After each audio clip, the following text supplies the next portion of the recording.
कथा सुरू होते कोकणातील एका गावातून, जिथे दशावताराचे नाटक होणार असते आणि त्यातील मुख्य कलाकार असतो बाबुली मिस्त्री.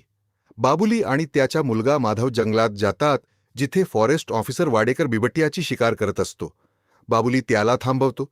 पुढे बाबुली एका राखणदाराच्या मूर्तीसमोर प्रार्थना करताना दिसतो. त्याचवेळी दूरवर मायनिंगचा स्फोट होतो आणि बाबुलीला वाईट काहीतरी घडण्याची चाहूल लागते. दरम्यान माधवला अशोक सरमालकरच्या मायनिंग कंपनीत नोकरी मिळते.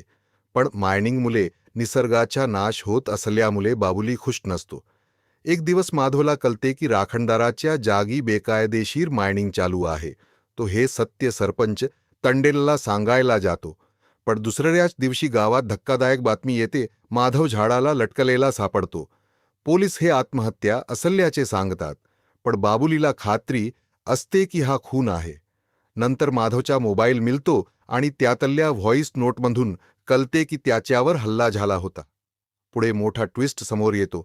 माधवच्या खुनामागे Tandel, constable Parab, forest officer Wadekar आणि मनसुखानी हे 4 लोक असतात आणि हे सगळे सरमालकरच्या सांगण्यावरून काम करत असतात, कारण माधवला त्यांच्या बेकायदेशीर मायनिंगबद्दल माहिती मिळाली होती. बाबुली या सगळ्यांचा बदला घ्यायचे ठरवतो.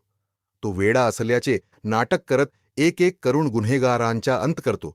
वाडेकर, तंडेल आणि मनसुखानी यांचा तो वेगवेगळ्या प्रकारे खून करतो. दरम्यान सरमालकरचा मुलगा मॉन्टी बाबुलीच्या ताब्यात येतो आणि बाबुली सरमालकरला मायनिंग बंद करण्याची धमकी देतो. या प्रकरणाची चौकशी करण्यासाठी पोलीस ऑफिसर मायकल गावात येतो. कथेच्या शेवटी हनुमान जयंतीच्या दिवशी गावात रामायणाचे नाटक सुरू असते. बाबुली हनुमानाच्या रूपात येतो आणि कॉन्स्टेबल परबचा शेवट करतो. जंगलात अंतिम सामना होतो, जिथे बाबुली मॉन्टीला मारत नाही तर सोडून देतो आणि सरमालकरला गाव सोडायला सांगतो. पण सरमालकर मागून बाबुलीवर गोली झाडतो. गावकऱ्यांना सत्य समजते आणि ते सरमालकरला पकडतात. शेवटच्या क्षणी बाबुलीला आपल्या मुलगा माधवाचे दर्शन होते आणि त्याच्या आठवणीत तो शांतपणे प्राण सोडतो.